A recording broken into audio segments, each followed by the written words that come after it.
The fluorescent lights of Metropolitan Medical Center buzzed softly as Dr. Richard Pemberton walked through the hospital corridors. His white coat was perfectly pressed and his name tag gleamed under the lights. He had been an orthopedic surgeon at this hospital for 25 years. Everyone knew his name. Everyone respected his work. He had fixed countless broken bones and damaged joints. His surgical success rate was impressive, and the hospital administration loved him for it.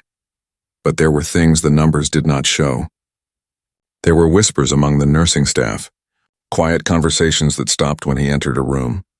Some patients loved him. Others felt something was wrong but could not quite explain what it was. Keisha Matthews lay in bed on the 4th floor, her left leg elevated and wrapped in heavy bandages. The pain medication made everything feel fuzzy, but the memory of the accident was still sharp in her mind. 3 days ago, she had been driving home from work when a truck ran a red light and crashed into her car. The impact had been devastating. Her left leg had taken the worst of it. The bones in her leg and hip had shattered in multiple places. The emergency surgery had lasted 6 hours. The trauma surgeon had done excellent work, placing metal rods and pins to hold everything together. But now came the hard part, recovery. And that recovery depended largely on the orthopedic surgeon who would oversee her care for the next several months. Keisha was 34 years old. Before the accident, she had been strong and active. In college, she had run track, competing in state championships. After graduation, she became a physical education teacher at Lincoln Middle School. She loved her job. She loved teaching kids about fitness and health. She loved seeing them discover what their bodies could do. Now lying in this hospital bed, she wondered if she would ever run again, or even walk normally. Her mother sat in the chair beside her bed. Her father had gone to get coffee. Her younger brother had visited earlier but had to leave for work. They were all worried. The doctors had said the surgery went well, but no one could promise what her recovery would look like. A knock on the door interrupted her thoughts. A nurse entered, followed by Dr. Pemberton. He was a tall man in his mid-50s with gray hair and sharp blue eyes. He barely glanced at Keisha as he entered the room. "Miss Matthews," he said, looking at the chart in his hands instead of at her face. "I'm Dr. Pemberton. I'll be handling your orthopedic care going forward."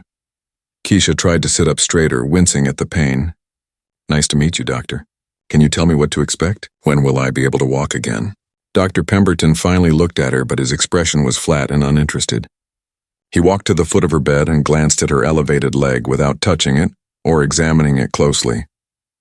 "The trauma team did adequate work," he said, "but your injuries were severe.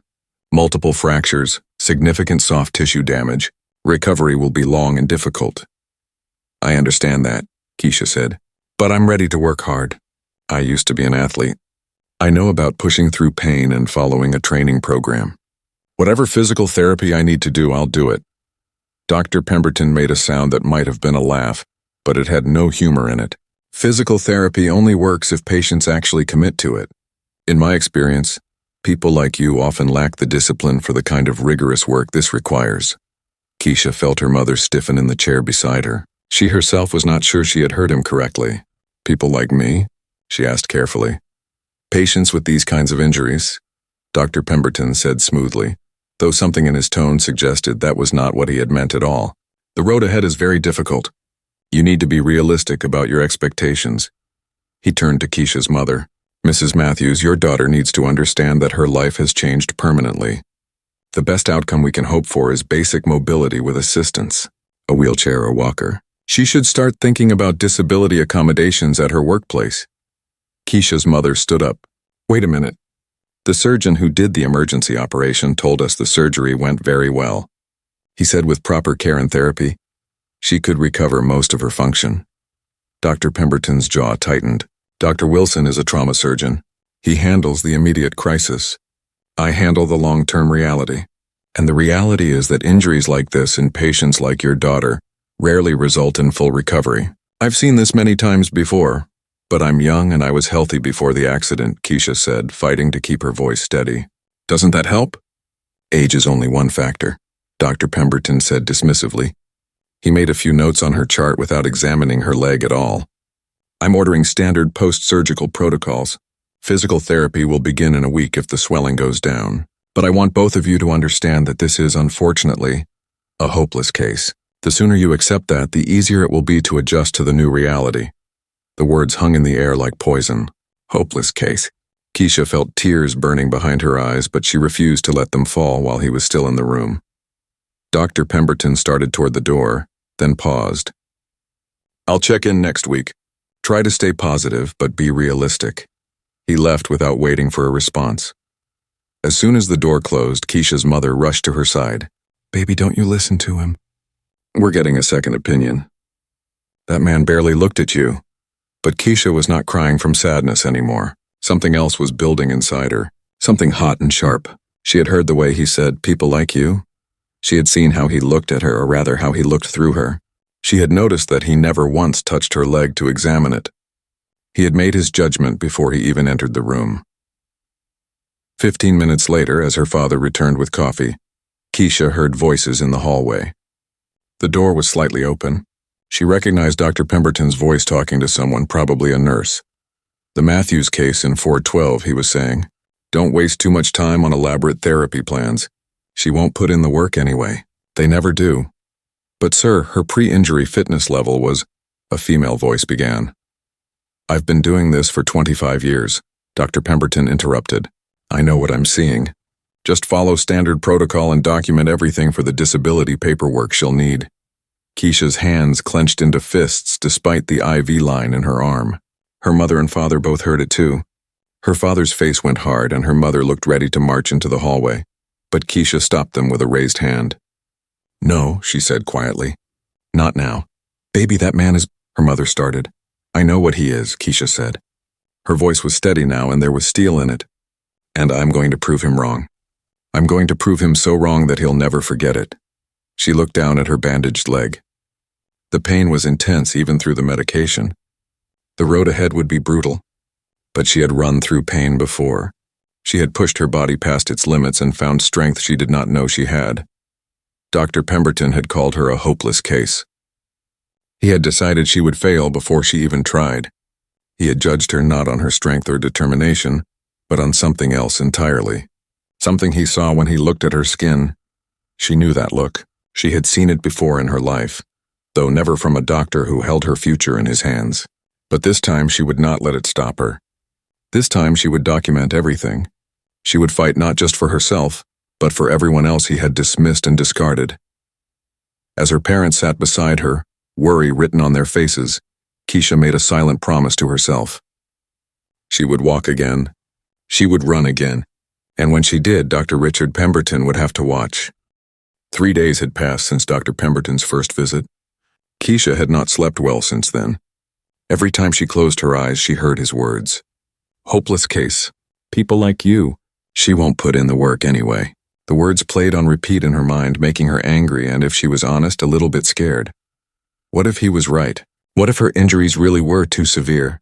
What if she was fooling herself by thinking she could recover? No. She shook her head against the thin hospital pillow. She refused to accept that. She had overcome challenges before. This would just be another one. But lying in bed day after day was making her restless and frustrated. She could barely move. Every shift of her body sent pain shooting through her leg and hip. The nurses helped her with everything, which made her feel helpless. She hated feeling helpless. Her father visited every evening after work.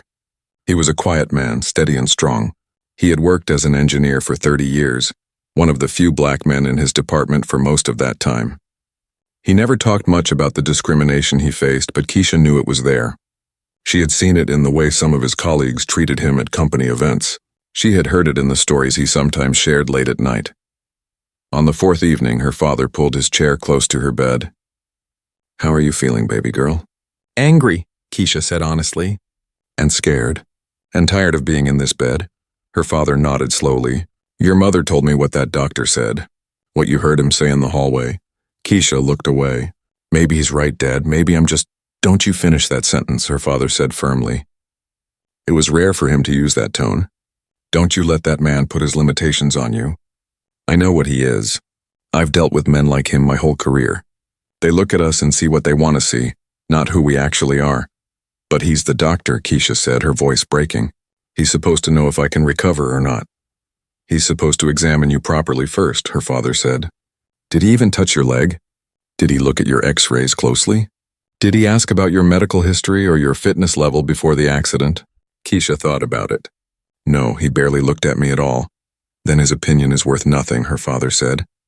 You want to know what I learned in 30 years of proving people wrong? Documentation.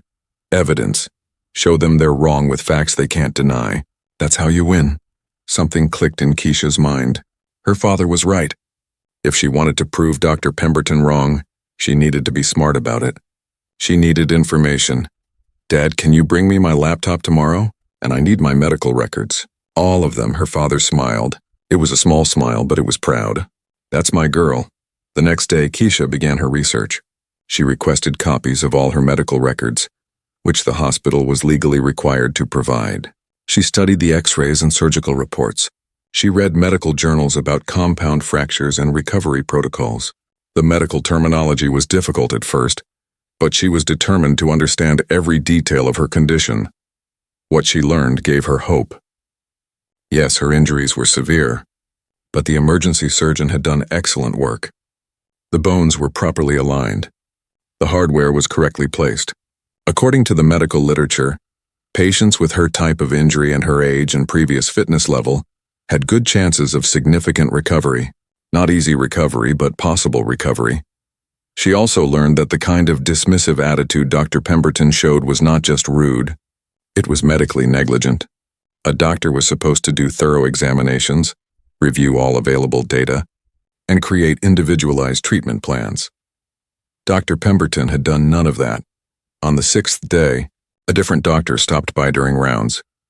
Dr. Sarah Chen was a physical medicine and rehabilitation specialist who rotated through the hospital. She was younger than Dr. Pemberton, maybe in her late 30s, with kind eyes and a gentle manner. Hi, Keisha, Dr. Chen said, actually looking at her face when she spoke. I'm consulting on some of the post-surgical cases on this floor. Do you mind if I take a look at your leg? Please, Keisha said eagerly. Dr. Chen washed her hands thoroughly, then carefully removed the bandages. She examined the surgical site closely, checking for signs of infection or complications. She gently felt along Keisha's leg, asking about pain levels in different areas. She reviewed the x-rays on her tablet, zooming in to look at the bone alignment and hardware placement. The surgery was excellent, Dr. Chen said.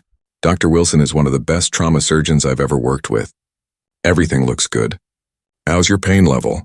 Pretty bad, Keisha admitted, but manageable with the medication. That's normal at this stage, Dr. Chen said. She sat down in the chair beside the bed, which Dr. Pemberton had never done. I reviewed your chart. I saw Dr. Pemberton's notes. Keisha's heart sank. He said I'm a hopeless case, Dr. Chen frowned. I read that. I have to be honest with you, Keisha. I disagree with that assessment. Hope fluttered in Keisha's chest. Really? Your injury is severe, absolutely. You have a long, difficult recovery ahead of you. It will be painful and frustrating. But you're 34 years old. You were in excellent physical condition before the accident. The surgery was successful. There's no reason to assume you can't regain significant function. Tears started rolling down Keisha's cheeks. She could not stop them. Dr. Pemberton barely looked at me. He made his decision the moment he walked in the room. Dr. Chen's expression grew troubled. I wish I could say I'm surprised. I've seen this pattern before with him. I can't override his treatment plan since he's your assigned orthopedic surgeon, but I can consult unofficially if you'd like. I can help you understand your options and make sure your physical therapy is appropriate. Why can't you be my doctor instead? Keisha asked. Hospital politics, Dr. Chen said carefully. Dr. Pemberton has seniority. He's been here forever. But Keisha, you have rights as a patient. You can file complaints. You can request a different doctor. And you can work hard and prove him wrong. I want to prove him wrong, Keisha said fiercely. Not just for me. I heard him talking to a nurse. He said they never do when talking about putting in work. He's already decided I'll fail because of who I am. Dr. Chen nodded slowly. Then let's make a plan. A real plan based on actual medical evidence. And let's document everything. Every visit, every comment, every time he fails to do proper examination. Can you do that? Yes, Keisha said without hesitation. 2 days later, physical therapy was supposed to begin. A therapist named Brad came to her room. He looked at her chart and shook his head. Okay, so we'll just do some basic stretches. Don't push too hard. Dr. Pemberton's notes say to keep expectations low. What does that mean? Keisha asked. Just means we'll take it real easy, Brad said with a patronizing smile. No need to push yourself. Sometimes it's better to just accept limitations, you know. Keisha felt the anger rising again.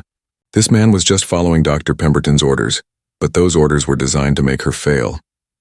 I'd like to request a different physical therapist, Keisha said firmly.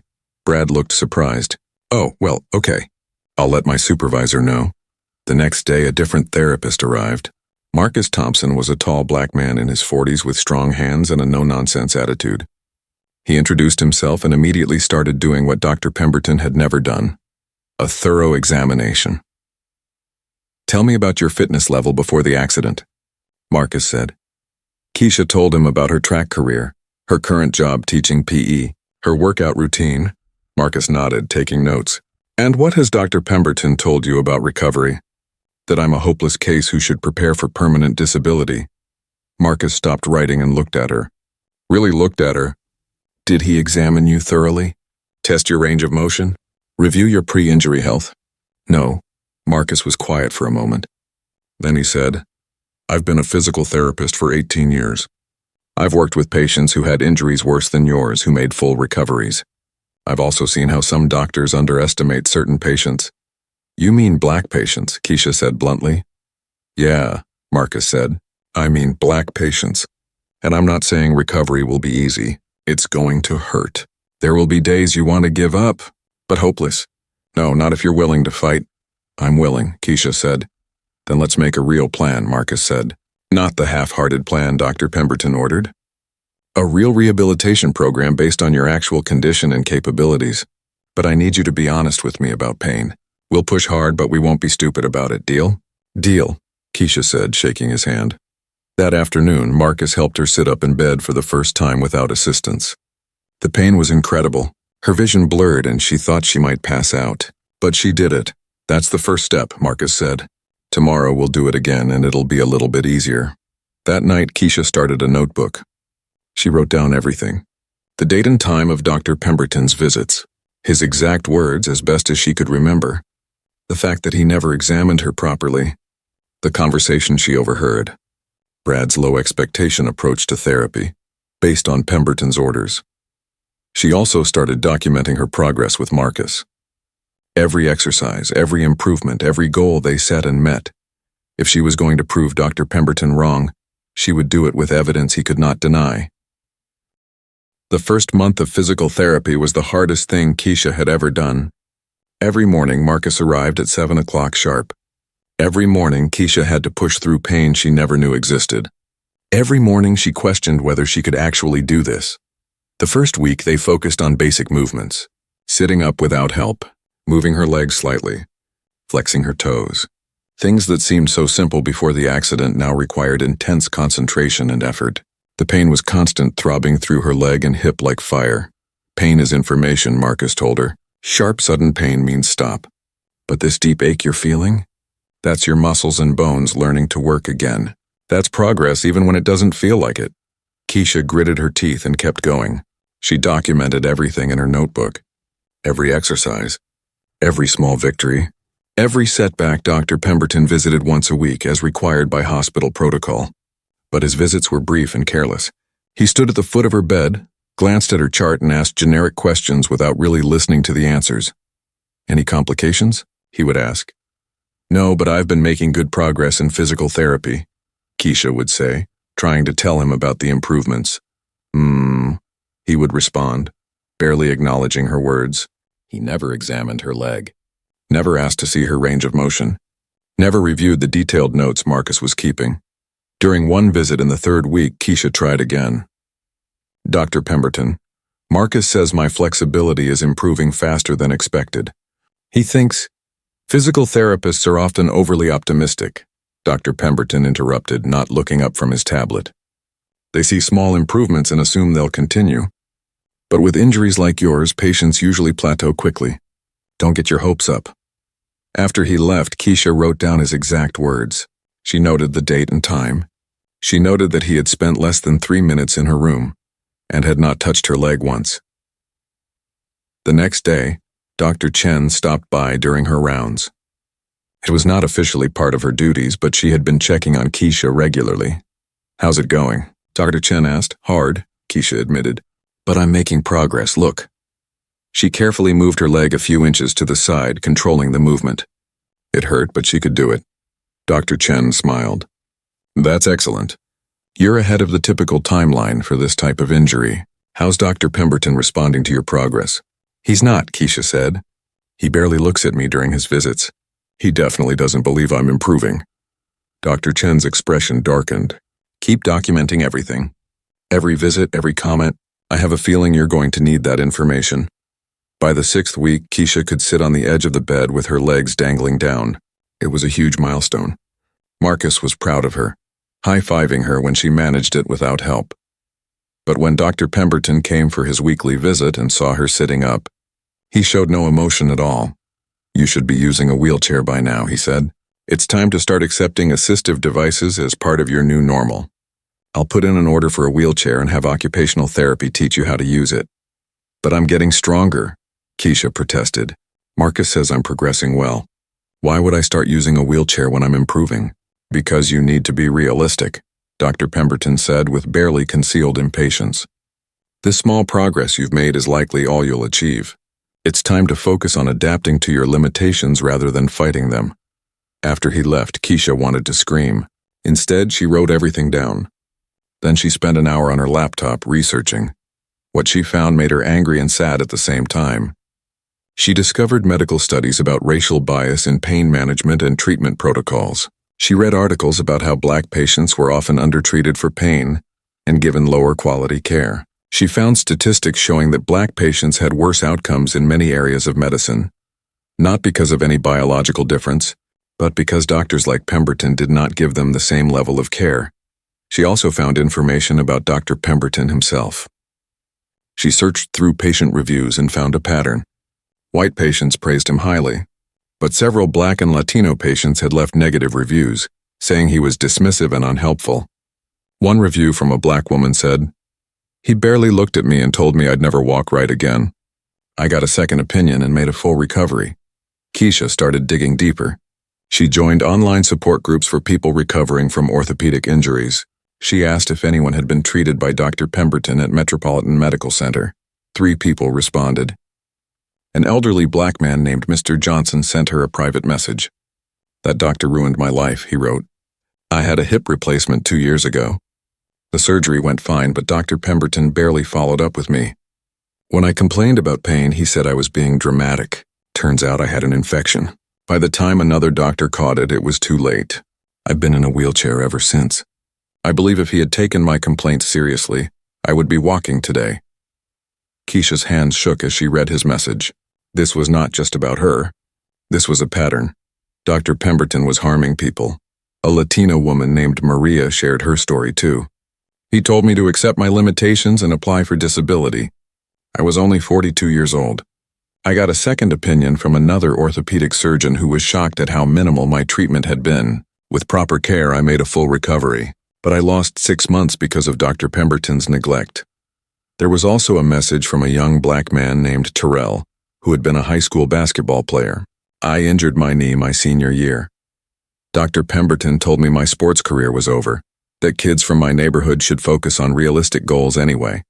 I'll never forget the way he said it. I couldn't afford a second opinion at the time. Now I'm 23 and my knee never healed right. I lost my scholarship. My whole life changed because he didn't think I was worth the effort." Keisha read these stories with tears streaming down her face. These were real people whose lives had been damaged by one man's bias, and the hospital had done nothing about it. She started making a file on her laptop. She saved screenshots of the reviews. She documented the stories from the support group members. She organized all her notes from Dr. Pemberton's visits. She had Marcus start writing detailed weekly reports about her progress, not just the standard therapy notes. By week 8, Keisha could stand with the help of parallel bars. Her legs shook with the effort, and she could only stay up for 30 seconds at first, but she was standing. Marcus actually got emotional. "Do you understand how incredible this is? 8 weeks ago, you couldn't even sit up by yourself." Keisha understood. She felt it in every fiber of her being.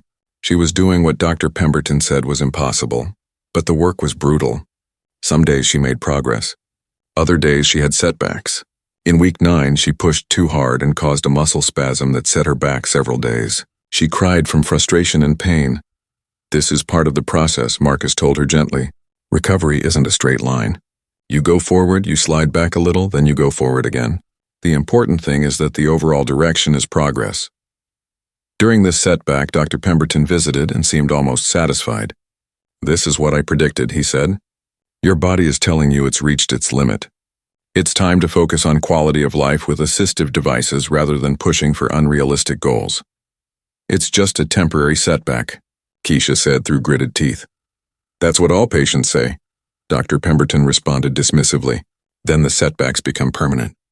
I've seen it countless times. You need to listen to your doctor." After he left, Keisha asked Marcus, "Is he right? Have I reached my limit?" Marcus looked her straight in the eye.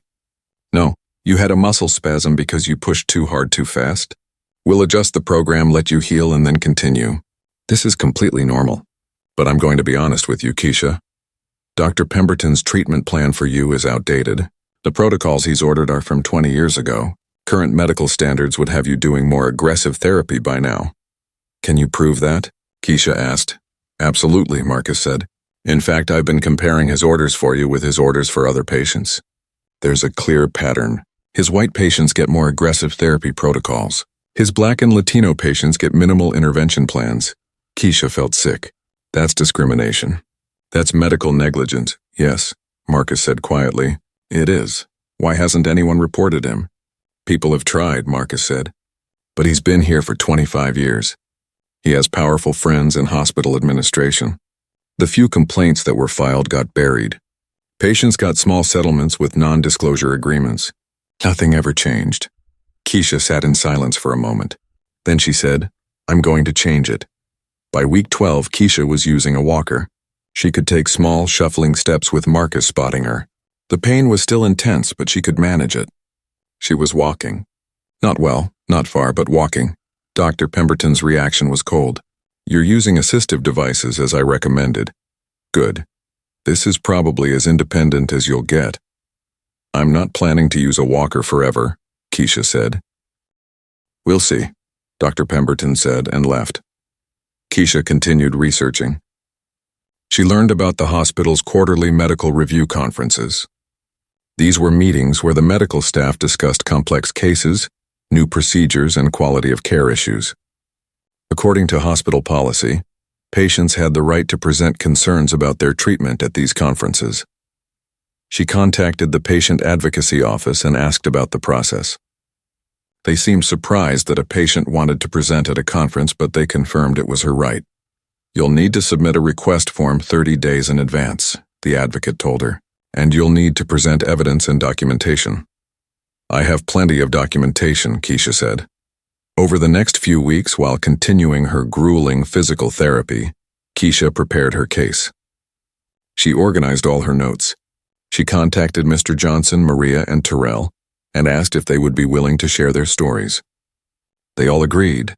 She compiled medical research about proper treatment protocols. She had Marcus write a formal report comparing Dr. Pemberton's treatment plan for her against current medical standards. Dr. Chen, off the record, provided her with statistical analysis, showing the disparity in outcomes between Dr. Pemberton's white patients and his patients of color. By week 16, Keisha could walk with a cane for short distances. Every step hurt. Her leg was not fully healed, and maybe it never would be completely normal, but she was walking. She was functional. She was everything Dr. Pemberton said she would never be, and she was ready to make sure everyone knew it. 4 months after the accident, Keisha walked into Dr. Pemberton's office for a scheduled appointment. She walked in using only a cane for support. Her gait was not perfect. She still limped, and every step caused discomfort. But she was walking under her own power. Dr. Pemberton looked up from his computer, and for a brief moment, surprise crossed his face. But the surprise quickly disappeared, replaced by his usual expression of mild disinterest. "You're mobile," he said, as if commenting on the weather. "Yes," Keisha said, lowering herself carefully into the chair across from his desk. Marcus has been helping me make excellent progress. Dr. Pemberton typed something on his computer. It's good that you can move around with assistive devices. That will make your transition to home care easier. Have you applied for disability benefits yet? Keisha stared at him. Dr. Pemberton, I'm walking. I'm going back to work part-time next month. Why would I apply for disability? Because this level of function is likely temporary, he said, finally looking at her directly. Patients often experience initial improvement followed by decline. It's better to secure benefits now while you can document your limitations. What if I don't decline? Keisha asked. What if I keep improving? Dr. Pemberton leaned back in his chair. Miss Matthews, I admire your optimism, but I've been practicing orthopedic medicine for 25 years. I know what realistic outcomes look like for injuries like yours. You've done better than I initially expected, which is fortunate, but you need to manage your expectations going forward. Or maybe you need to revise your expectations, Keisha said quietly. Dr. Pemberton's eyes narrowed slightly. Excuse me? You told me I was a hopeless case, Keisha said, keeping her voice steady. You told my family I would never walk properly again. You recommended I accept permanent disability, but here I am, walking, improving, planning to return to work. Maybe your initial assessment was wrong. Medical predictions are based on statistical probabilities, Dr. Pemberton said, his voice taking on a defensive edge. Some patients perform better than average. That doesn't mean the initial assessment was incorrect. It means you were fortunate. Or it means I received good physical therapy despite your minimal treatment plan, Keisha said. Dr. Pemberton stood up. I think this appointment is over. If you have concerns about your care, you can file a complaint with patient services. I plan to, Keisha said, standing as well, gripping her cane. Actually, I plan to do more than that. She left his office with her heart pounding. That had been risky, but she could not hold back anymore. And now she had even more to document. His continued refusal to acknowledge her progress, his defensive attitude when questioned, his dismissive response to her concerns. The next day, Keisha submitted her formal request to present at the hospital's quarterly medical review conference. The conference was scheduled for 6 weeks away. That gave her time to finalize her presentation and prepare her evidence. But submitting the request set off alarm bells somewhere in the hospital administration. 2 days later, Keisha received a call from the hospital's risk management department. Miss Matthews, this is Jennifer Park from Risk Management, the woman on the phone said. I understand you've requested to present at the medical review conference regarding your treatment under Dr. Pemberton. Yes, that's correct, Keisha said. I'd like to meet with you to discuss your concerns, Jennifer said. Her voice was professional but careful. Perhaps we can resolve this matter without the need for a formal presentation. They met the following afternoon in a conference room at the hospital. Jennifer was a woman in her 40s, perfectly dressed in a business suit. She had a folder in front of her, which Keisha suspected contained her entire medical file. Thank you for meeting with me, Jennifer said, offering a practiced smile. I've reviewed your case, and I want you to know that we take all patient concerns seriously. That's good to hear, Keisha said. Dr. Pemberton is one of our most experienced orthopedic surgeons, Jennifer continued. He's been with Metropolitan Medical Center for 25 years and has an excellent surgical record. I'm not questioning his surgical skills, Keisha said. I'm questioning his post-operative care, his diagnostic accuracy, and his treatment protocols, specifically as they relate to patients of color. Jennifer's smile became more strained. Those are serious allegations. Do you have evidence to support them? Yes, Keisha said. Extensive evidence, which I'll be presenting at the conference. Jennifer was quiet for a moment. Then she said, Miss Matthews, I want to be frank with you. Presenting at a medical conference will be stressful. It will involve reliving difficult moments from your treatment, and it may not result in the outcome you're hoping for. Medical professionals tend to support each other. Are you trying to discourage me from presenting? Keisha asked directly. I'm trying to make sure you understand what you're getting into, Jennifer said. However, I'm authorized to offer you an alternative. The hospital is prepared to offer a settlement to compensate you for any distress you experienced during your treatment. In exchange, you would withdraw your request to present at the conference and sign a non-disclosure agreement. There it was. They wanted to silence her. How much? Keisha asked, curious. $50,000, Jennifer said. Tax-free. plus coverage of any out-of-pocket medical expenses not covered by your insurance. $50,000 was a lot of money. It would help tremendously with her recovery costs, her lost wages from missing work. But Keisha thought about Mr. Johnson in his wheelchair. She thought about Maria losing 6 months of her life. She thought about Terrell losing his scholarship and his dreams. No, Keisha said. Jennifer looked surprised. No? No, Keisha repeated. This isn't just about me. Dr. Pemberton has a pattern of providing substandard care to Black and Latino patients. If I take your money and stay quiet, he'll continue harming people. I won't do that.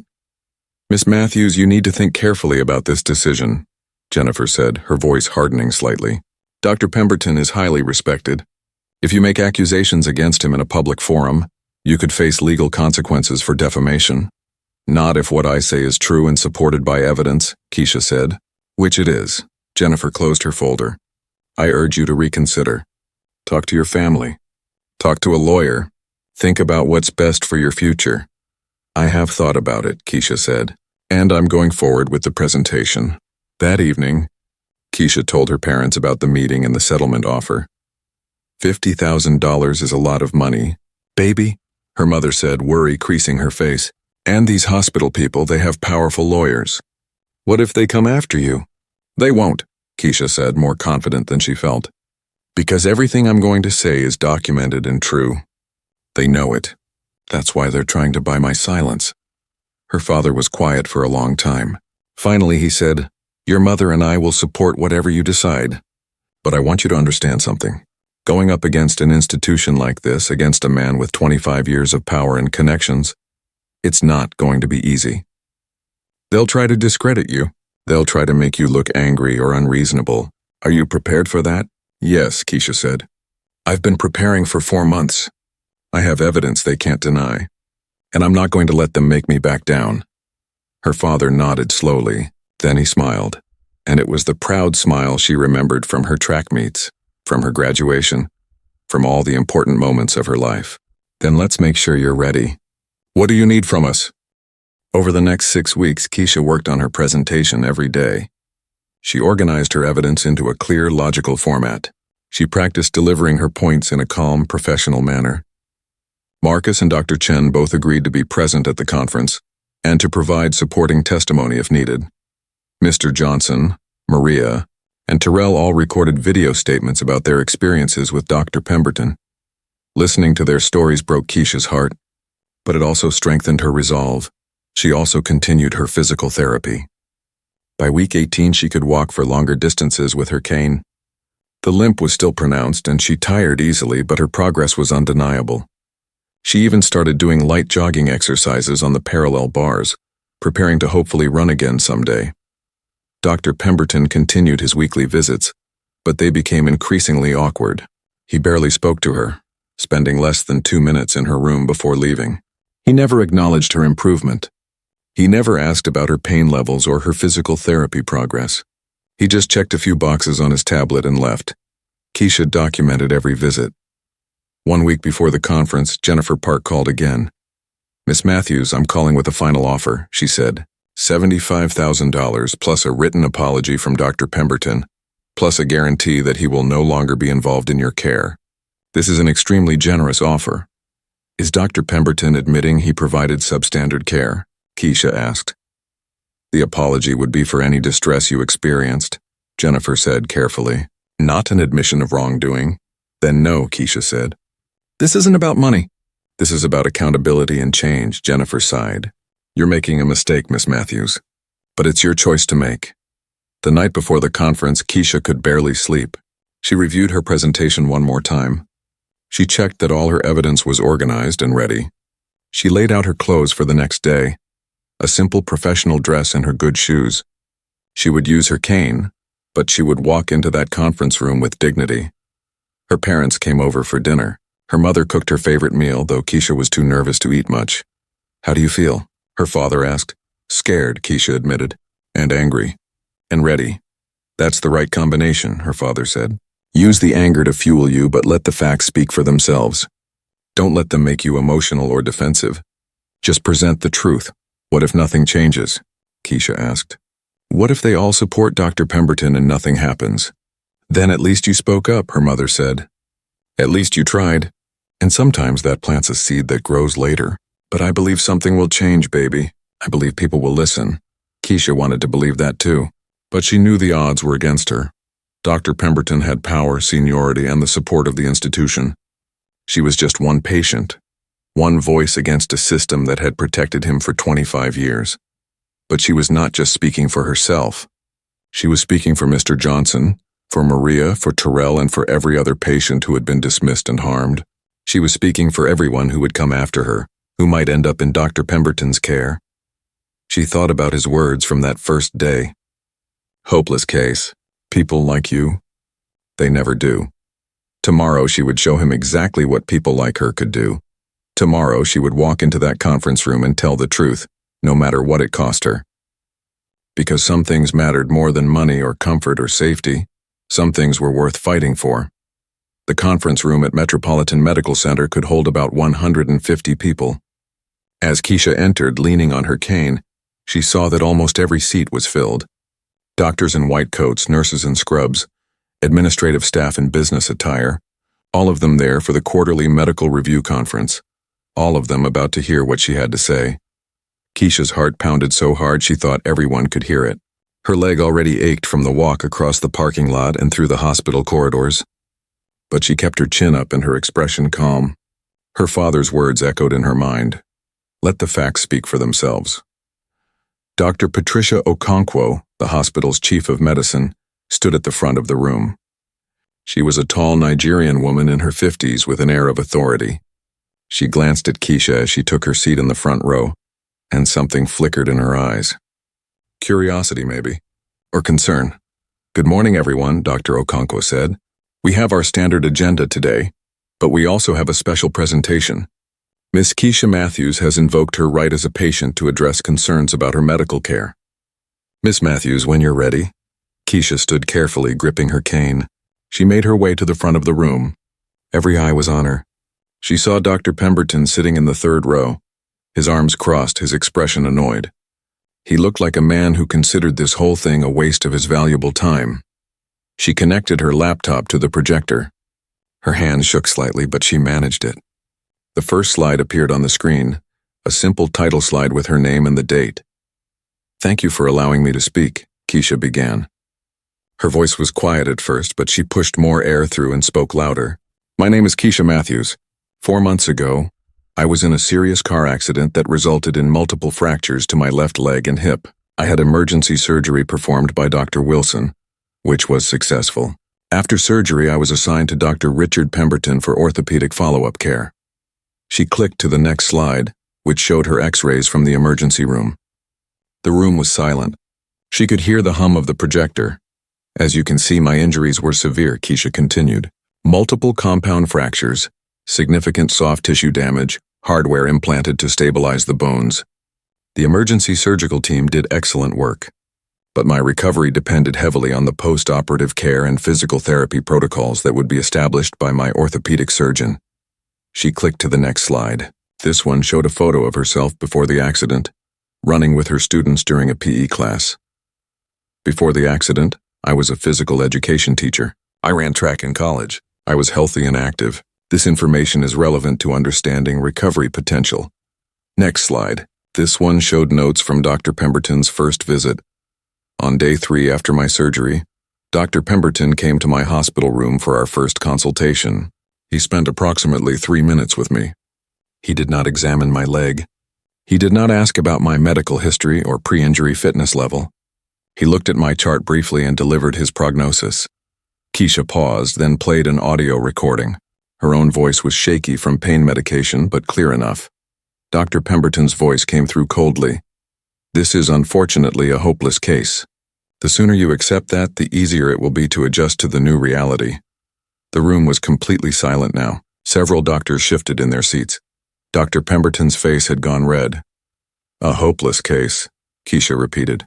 Those were his exact words. But that's not all he said. She played another recording. This one was from the hallway. The quality not as good, but the words were clear. Don't waste too much time on elaborate therapy plans. She won't put in the work anyway. They never do. Several people in the audience gasped. Dr. Okonkwo's expression had gone very still. They never do, Keisha said quietly. I'll let you draw your own conclusions about who they refers to, but I want to be clear about what happened next. She clicked through several slides showing Dr. Pemberton's visit logs. Over the next 4 months, Dr. Pemberton visited me weekly as required by hospital protocol. The average length of his visits was 3 minutes. During that time, he performed physical examinations of my injured leg exactly 0 times. He never tested my range of motion. He never reviewed my physical therapy progress notes in detail. He repeatedly recommended I accept permanent disability and apply for benefits. Next slide showed her physical therapy records. Meanwhile, with proper physical therapy from Marcus Thompson, I made steady progress. By week 6, I could sit up independently. By week 8, I could stand with assistance. By week 12, I was using a walker. By week 16, I was walking with a cane. Keisha set down the laptop remote and picked up her cane. I'd like to demonstrate my current mobility level. She walked across the front of the room from one side to the other. Her gait was not perfect. The limp was noticeable. But she was walking under her own power, requiring only a cane for balance. When she returned to the podium, she saw several doctors nodding. Dr. Pemberton was staring straight ahead, his jaw clenched. Dr. Pemberton told me I was a hopeless case who would never walk properly again, Keisha said. But as you can see, I'm walking. I've returned to work part-time. I'm planning to train for a 5K race next spring. Everything Dr. Pemberton said was impossible I'm doing. She clicked to the next slide. But here's what concerns me most. This isn't just about me. The slide showed a statistical chart. I obtained data, with help from concerned medical staff comparing patient outcomes under Dr. Pemberton's care. This chart shows recovery rates for patients with similar orthopedic injuries. The blue bars represent white patients. The red bars represent Black and Latino patients. The difference in the chart was stark. White patients had significantly better outcomes. White patients under Dr. Pemberton's care receive more aggressive physical therapy protocols. They receive more thorough post-operative examinations. Their complications are caught and treated earlier. Black and Latino patients receive minimal intervention, outdated protocols, and dismissive attitudes. She clicked to the next slide. I'm not the only one. I've spoken to other former patients of Dr. Pemberton. 3 of them agreed to share their stories. The screen showed Mr. Johnson's face. Keisha played his video statement. My name is Robert Johnson. I'm 72 years old. 2 years ago, I had hip replacement surgery. Dr. Pemberton was my orthopedic surgeon. When I complained about pain after surgery, he told me I was being dramatic. He said older Black men always complained more than necessary. I ended up with a serious infection that wasn't caught for 3 weeks. By the time another doctor discovered it, the damage was permanent. I've been in a wheelchair ever since. I believe if Dr. Pemberton had taken my complaint seriously and examined me properly, I would be walking today. The room was completely silent. Keisha saw several doctors looking shocked. Others looked uncomfortable. Next was Maria's video. My name is Maria Rodriguez. I'm 44. I broke my ankle badly 2 years ago. Dr. Pemberton told me to accept my limitations and apply for disability. He said people from my background should have realistic expectations. I couldn't afford a second opinion at first, but finally, I saw another orthopedic surgeon. He was shocked at how minimal my treatment had been. With proper care, I made a full recovery, but I lost 6 months of my life because Dr. Pemberton decided I wasn't worth the effort. Finally, Terrell's video played. I'm Terrell Washington. I'm 23 now, but when I was 18, I was a high school basketball player with a college scholarship.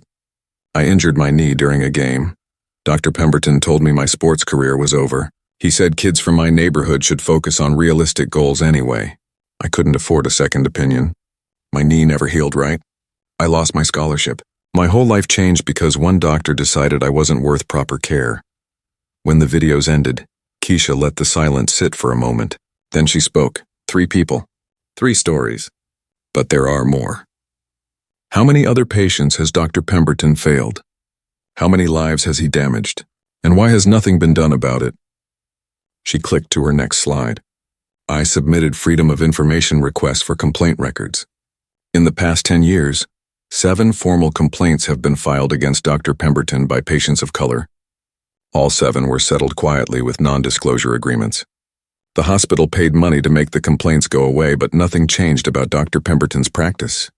Dr. Okonkwo stood up. Miss Matthews, these are very serious allegations. Yes, Keisha said.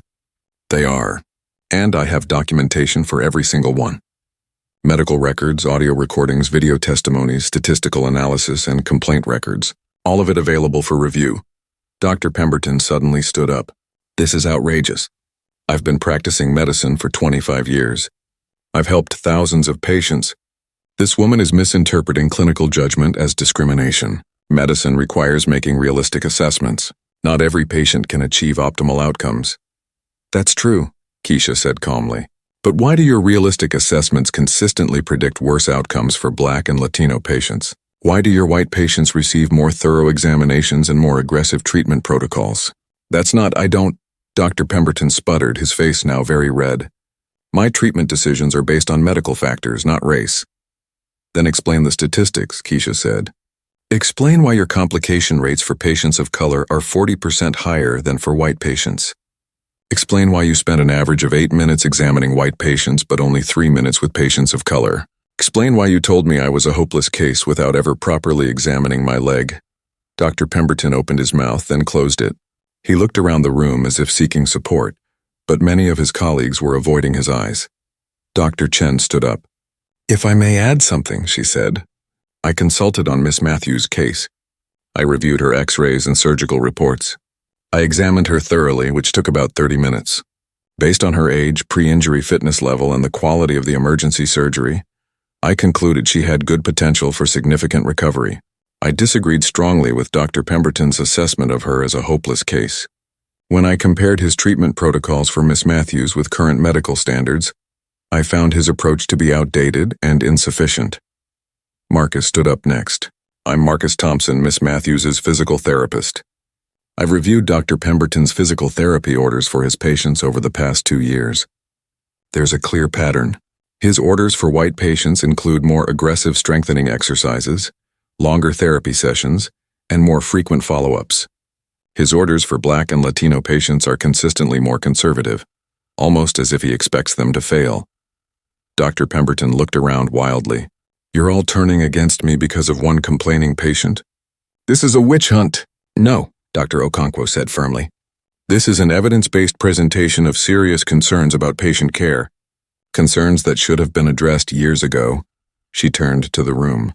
I'm calling for an immediate administrative review of Dr. Pemberton's patient care records, focusing specifically on potential disparities in treatment. Dr. Pemberton, you are placed on administrative leave effective immediately pending the outcome of this review. Dr. Pemberton's face went from red to pale. You can't do this. I have rights. I have patients scheduled. Your patients will be reassigned, Dr. Okonkwo said. This review is necessary and overdue. If the allegations are unfounded, you'll be reinstated. If they're accurate, appropriate action will be taken. Dr. Pemberton grabbed his briefcase and stormed out of the room, slamming the door behind him. Dr. Okonkwo turned to Keisha. Miss Matthews, thank you for having the courage to bring this forward.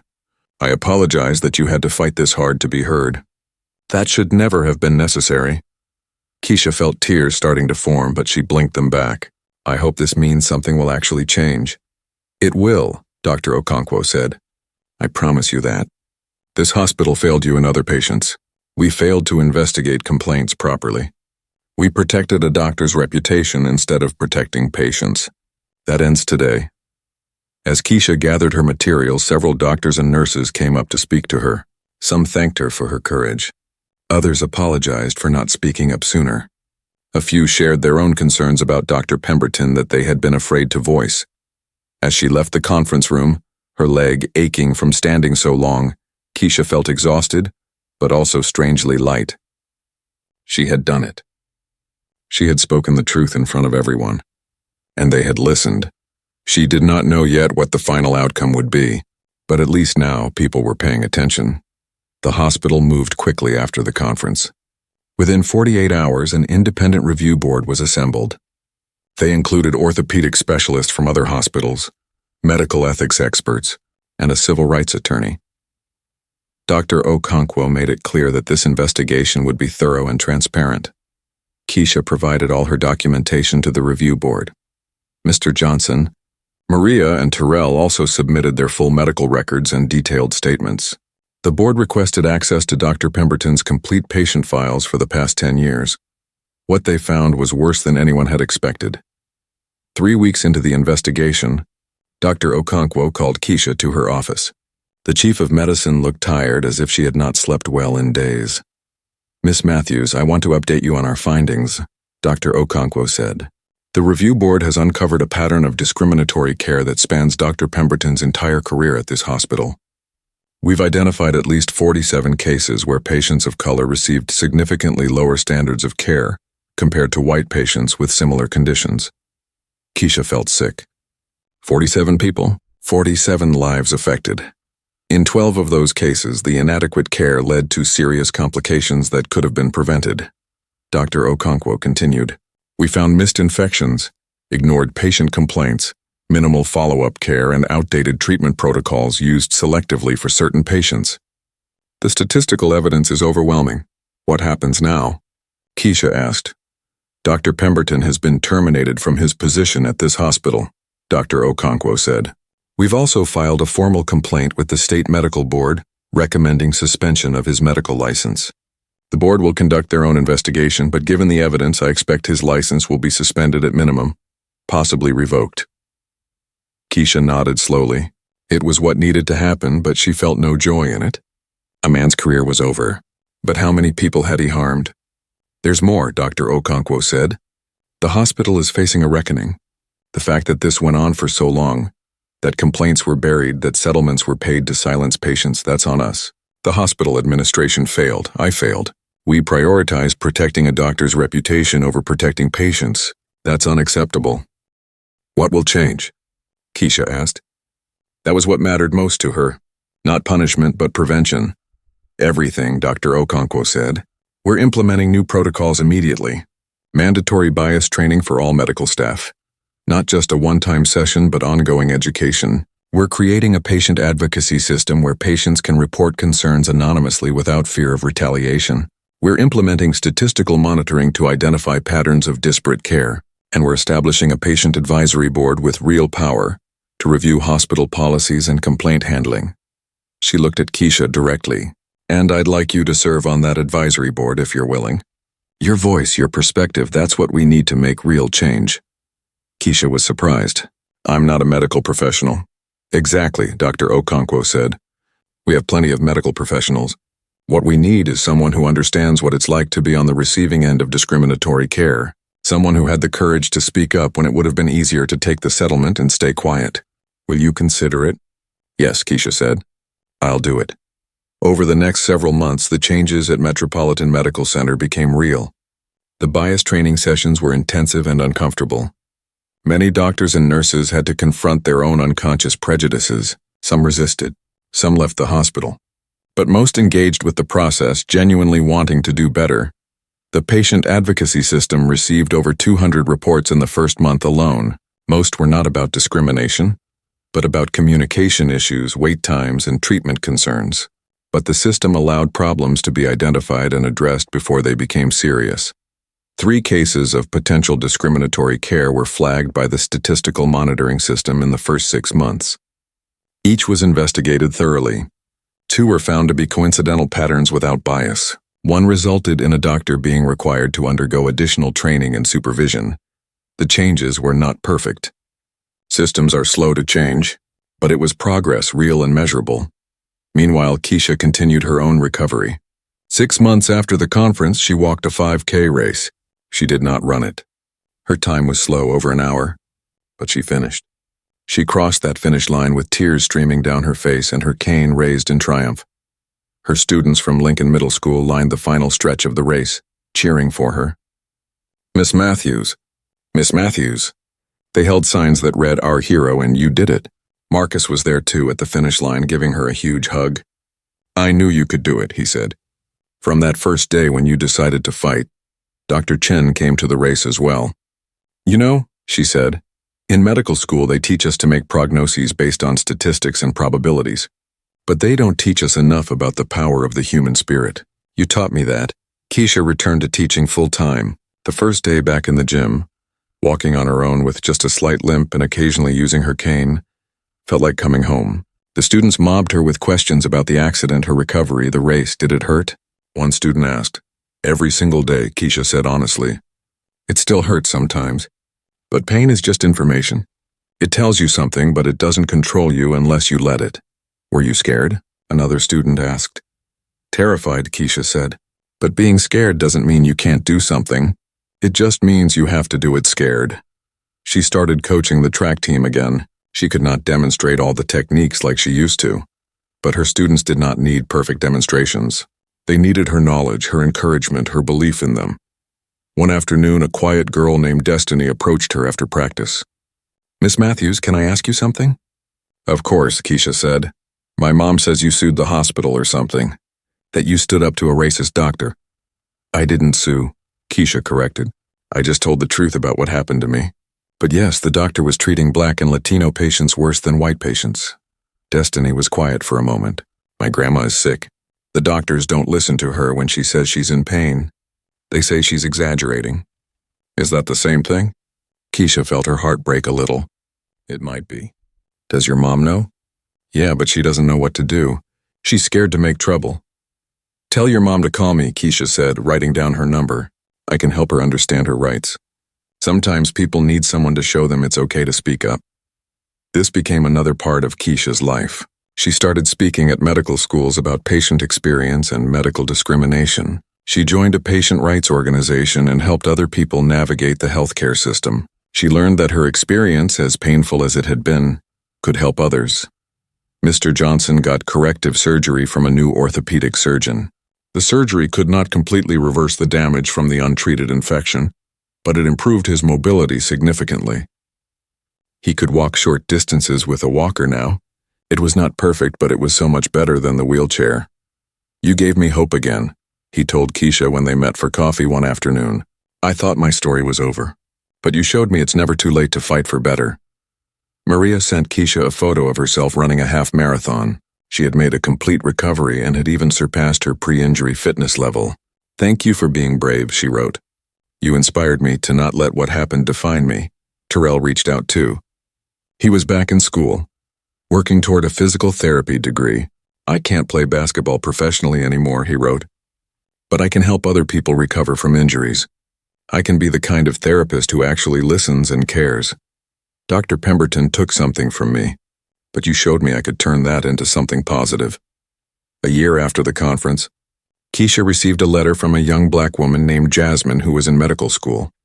Dear Miss Matthews, I heard you speak at my medical school last month about your experience with Dr. Pemberton. Your story changed my life. I've been considering dropping out of medical school because I've faced so much discrimination from faculty and fellow students. They question whether I belong here. They make assumptions about my intelligence and my work ethic. But hearing you speak, seeing your courage, it reminded me why I wanted to become a doctor in the first place. I want to be the kind of doctor you deserve to have. I want to be the doctor who sees every patient as a full human being worthy of excellent care. Thank you for not giving up. Thank you for fighting. You saved more than just yourself. Keisha kept that letter in her desk drawer and read it whenever she had a bad day, whenever her leg hurt more than usual, whenever she doubted whether all the pain and fight had been worth it. 18 months after the accident, Keisha ran her first 5K without walking breaks. Her time was still slow by her old standards, but she ran the entire distance. When she crossed the finish line, she did not need her cane anymore. She still had one in her car for bad days or long walks. But for everyday life, she had regained her independence. The physical scars remained. Her leg was marked with surgical scars. She walked with a slight limp that probably would never completely disappear. On rainy days, her hip ached. She would never be the runner she was before the accident. But she was stronger in other ways. She had found her voice. She had learned that speaking truth to power was terrifying but necessary. She had discovered that one person, armed with evidence and courage, could create change. One spring afternoon, Keisha stood on the track at Lincoln Middle School, watching her students run intervals. The sun was warm on her face. Her leg ached a little, but it was manageable. One of her students, a shy boy named Marcus, was struggling to keep up with the others. Marcus, Keisha called out, come here for a second. The boy jogged over, breathing hard. I'm too slow, he said, discouraged. Maybe I should quit the team. Keisha thought about Dr. Pemberton, about his certainty that she was a hopeless case, about how close she had come to believing him. You know what I learned? Keisha said to Marcus. I learned that other people's expectations of you don't have to become your reality. They might look at you and decide what you can or cannot do. They might try to limit you with their assumptions. But you get to decide who you are. You get to decide what you're capable of. Not them, you. Marcus looked at her with wide eyes. Really? Really, Keisha said. Now get back out there. And remember, you're not racing them. You're racing yesterday's version of yourself. Are you faster today than you were last week? Marcus thought about it. Yeah, a little bit. Then you're winning, Keisha said. Keep going. As Marcus ran back to join his teammates, Keisha felt a deep sense of peace. The journey from that hospital bed to this moment had been long and painful.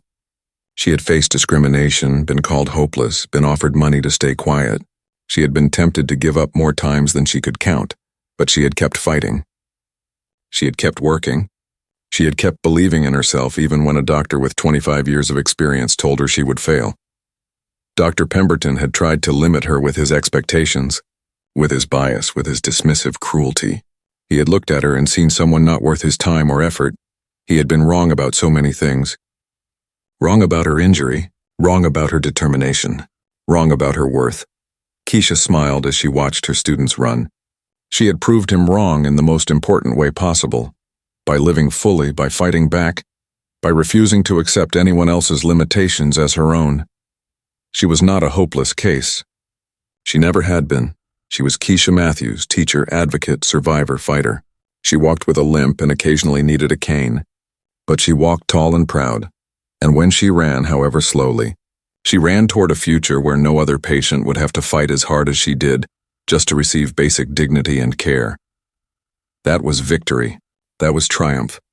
Not just crossing finish lines, but changing the race itself for everyone who came after her. As the sun set over the track, painting the sky in shades of orange and pink, Keisha knew that every painful step, every moment of doubt, every fight she had fought, had been worth it. She was not defined by what Dr. Pemberton thought she could not do. She was defined by what she knew she could do, and by what she did to help others believe in themselves too. And that made all the difference.